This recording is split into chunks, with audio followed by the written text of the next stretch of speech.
Il aurait fait absolument tout ce qu'il voulait de moi. J'avais été conditionné pendant plusieurs années auparavant pour avoir vraiment envie de le rencontrer, de recevoir l'initiation qui implique des pratiques sexuelles.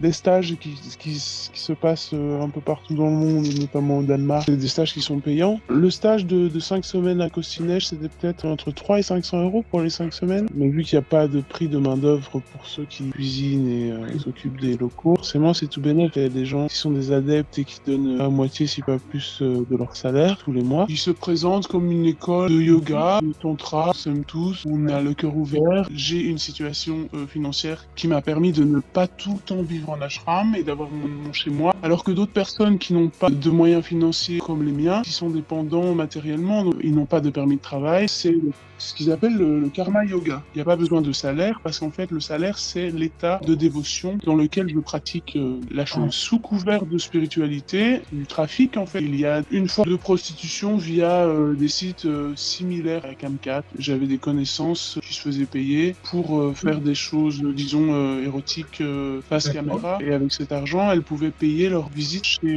Bivolarou. Moi, je l'ai rencontré une seule fois, cet homme. J'ai eu la chance de ne pas avoir de rapport sexuel avec lui. Le culte du secret dans cette organisation est très très très présent. Donc quand on le rencontre, il faut pas le dire évidemment pour le protéger, vu qu'on sait tous qu'il est recherché par Interpol. On m'a dit oui, il a été accusé d'abus sur mineurs. Et là, mes professeurs m'ont dit mais tu sais, c'est comme Jésus. Jésus, il était persécuté parce qu'il voulait faire le bien et donc les forces du mal qui le persécute. J'ai atterri à Charles de Gaulle, on est venu me chercher, on m'a pris mon téléphone, mon passeport. D'abord, j'ai été dans une maison, j'appelle ça la maison relais, il n'y a que des femmes, et qui attendent leur tour. Il y a une hiérarchie, il y a des femmes qui vivaient là en permanence, parfois depuis plusieurs années, qui s'occupent de l'administratif, de gérer les filles, de fouiller les sacs. Quand j'étais dans la maison relais, on m'a donné la tâche de faire le tour de la maison pour faire une liste de qui allait participer au rituel lesbien urinaire le soir. Il y avait une fille qui était prostrée, donc je lui ai posé la question et elle m'a dit non, je viens de revenir de chez lui, donc j'ai besoin d'intégrer. En fait, elle était simplement en état de choc. Au bout de quelques semaines, j'ai été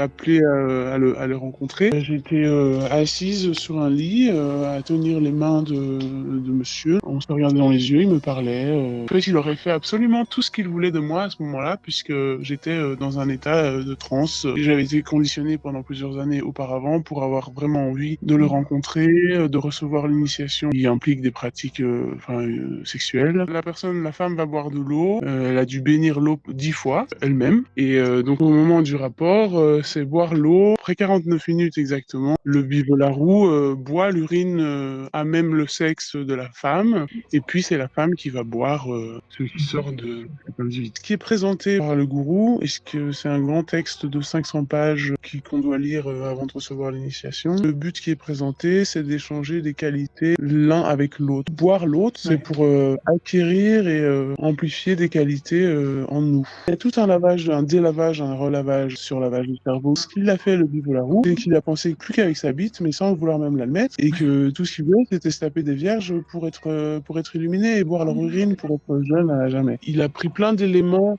spirituels réel, utilise à des fins de manipulation et c'est un être qui s'identifie à Dieu le Père. Il dit pas je, il dit nous. Ça a été très compliqué pour moi de porter plainte ou de même d'en parler parce que nous réduisent en soumission avec les vœux qu'on a fait plein de fois en disant je jure que je ne dirai pas ça, je ne partagerai pas telle et telle infos, je ne dirai pas que j'ai été voir Bivolarou machin, je dis qu'il ne m'a pas violé que machin, et tout ça de jurer de manière répétée sur la Bible, sur sa propre santé.